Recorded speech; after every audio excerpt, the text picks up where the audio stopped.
Fatos históricos sobre Brasília. A primeira menção ao nome de Brasília para a futura cidade apareceu em um folheto anônimo publicado em 1822, e desde então sucessivos projetos apareceram propondo a interiorização. A história de Brasília, a capital do Brasil localizada no Distrito Federal, iniciou com as primeiras ideias de uma capital brasileira no centro do território nacional. A necessidade de interiorizar a capital do país parece ter sido sugerida pela primeira vez em meados do século XVIII, ou pelo Marquês de Pombal, ou pelo cartógrafo italiano a seu serviço Francesco Tosi Colombina.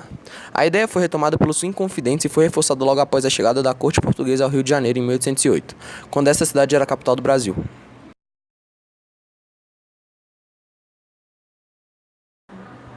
A propósito, em 1956, Oscar Niemeyer foi convidado pelo novo presidente do Brasil, Juscelino Kubitschek, para projetar os prédios públicos da nova capital do Brasil, que seria construída no centro do país.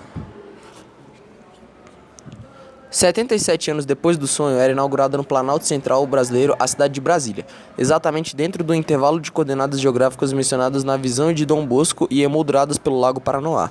A vinculação com o sonho do santo existiu desde o começo da construção da capital, tanto que a primeira obra de alvenaria a ser seguida foi a Ermida Dom Bosco, uma pequena capela em forma piramidal projetada por Oscar Niemeyer e localizada às margens do Lago Paranoá. Mais tarde foi feito pelo padroeiro de Brasília ao lado de Nossa Senhora Aparecida.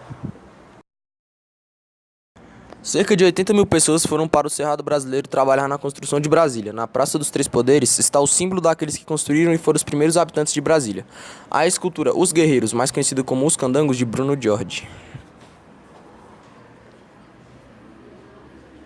Em agosto de 1883, Dom Bosco, como é mais conhecido, um sacerdote católico italiano, sonhou que fazia uma viagem à América do Sul, continente que jamais visitou. No sonho, ele passou por várias terras entre a Colômbia e o sul da Argentina, vislumbrando povos e riquezas. Ao chegar à região, entre os paralelos 15 e 20 graus, viu um local especial onde, na palavra de um anjo que acompanhava em sua visão, aparecia a Terra Prometida, que seria uma riqueza inconcebível. Em Brasília, no Brasil, é um amplo espaço aberto entre os três edifícios monumentais, que representam os três poderes da República: o Palácio do Planalto, Executivo, o Supremo Tribunal Federal, Judiciário e o Congresso Nacional Legislativo. Como em quase todos os logradouros da cidade, a parte urbanística foi idealizada por Lúcio Costa e as construções foram concebidas por Oscar Niemeyer com projetos estruturais de Joaquim Cardoso.